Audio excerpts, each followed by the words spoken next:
start pretty much every week with a batch of galettes for myself. I'm not home towards the end of the week, so this recipe is perfect for about 6 galettes to get me through a couple of days.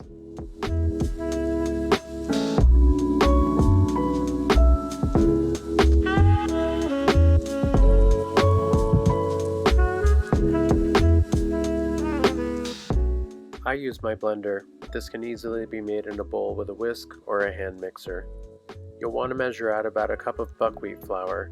In this case, I'm using light and dark buckwheat flour because I like the medium consistency it brings.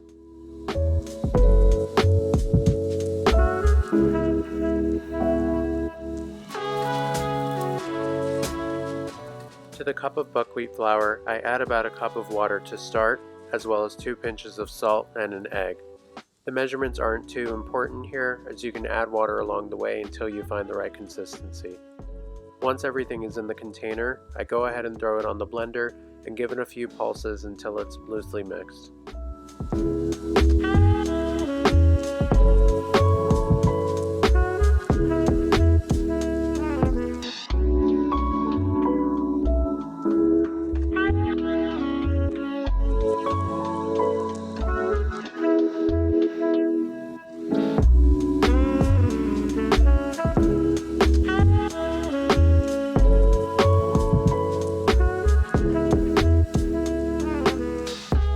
Throughout the blending process, I open the lid and check the consistency every now and again, and add water as needed. The batter should be much thinner than American pancakes and rapidly run off the spoon.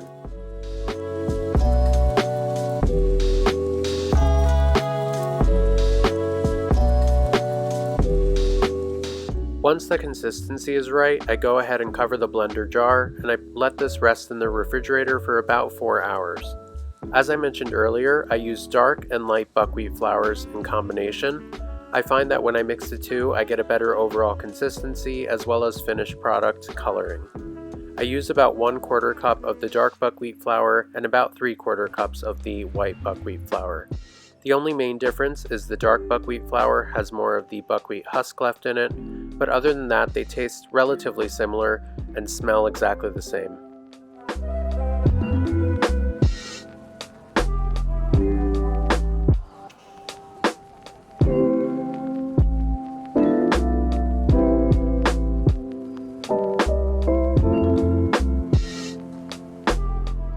After about 4 hours, I take the mixture out of the refrigerator and give it a few quick pulses on the blender to reincorporate everything. I use a crepe pan. This one is about 12 inches wide from DeBauer, but you can use any non-stick skillet or any wide carbon steel skillet. I also use a crepe flipper as I find it easier to get around the edges and flip the crepes over. You can use one of these crepe spreaders, but I really don't find them necessary in the types of crepes that I make, although they are helpful when you're using standard flour crepes to make more sweet ones.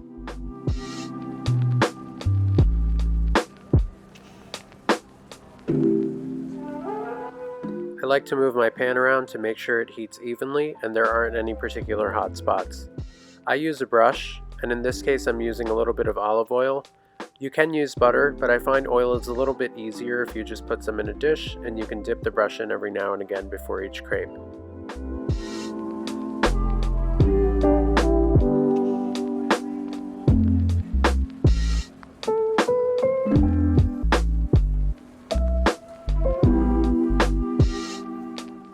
You'll want to pour slightly off center and tilt the pan until the bottom is completely coated. Don't be upset if the first crepe doesn't come out that great. Usually the pan is either a little too hot, a little too cool, or the mixture tends to be a little bit thicker than you want and you have to add water. The first crepe is always kind of going to be a test, so you can play around and see what works as time goes on.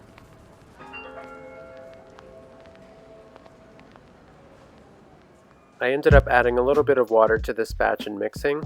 The first crepe came out a little bit dry when I flipped it and started to crack, which means it's too thick in most cases.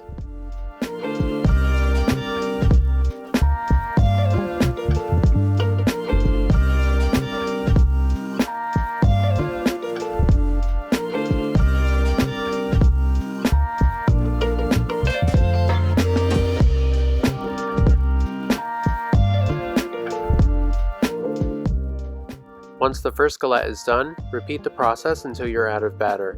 You'll find that each galette takes about a minute or two on each side, so to make these 6 for this recipe, it usually takes me less than 15 minutes.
If you didn't want to use your ladle or measuring cup, you can actually slightly overfill the pan and pour any excess batter back into the jar.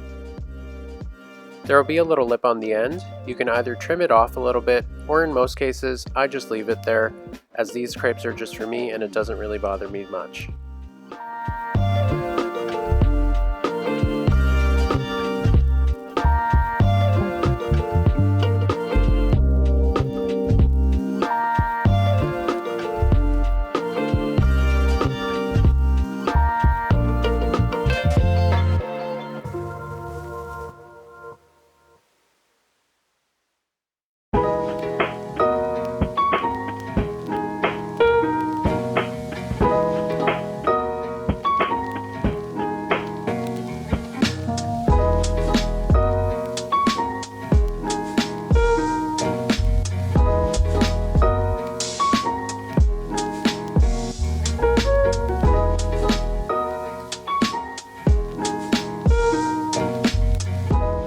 When you run out of batter on your last one, it tends to look a little ugly, and that's the one I use for a taste test.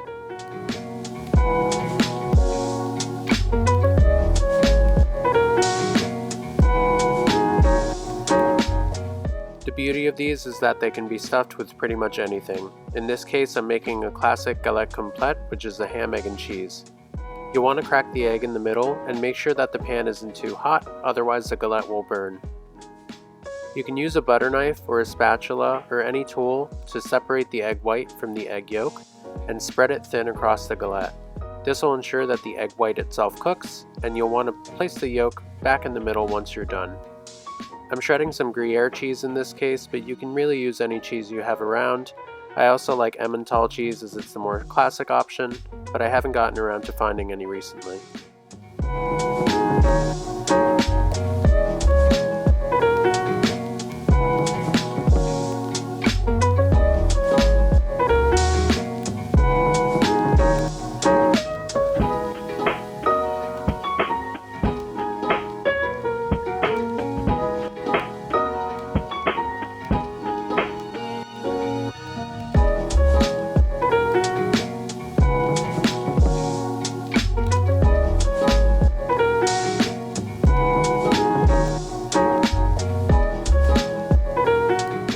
Once you load your stuffings, you'll want to keep moving the pan around the burner if it's larger like mine in this case to make sure that nothing burns. Make sure your temperature is about a medium low. This needs to be on the stove for at least 3 to 4 minutes so everything toasts up on the bottom and all of the fillings warm through.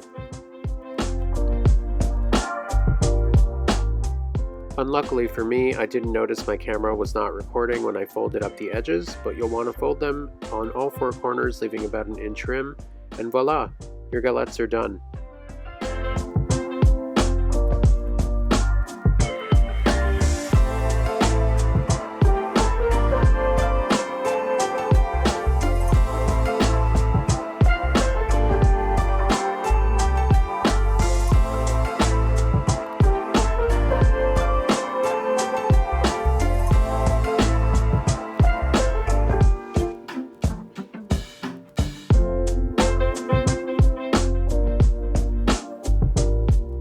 The beauty about these is they're extremely forgiving, so don't get too upset if you think you messed something up.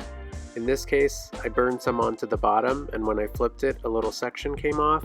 It really makes no difference to the end product, same as if you make the batter a little too thick or a little too thin to start.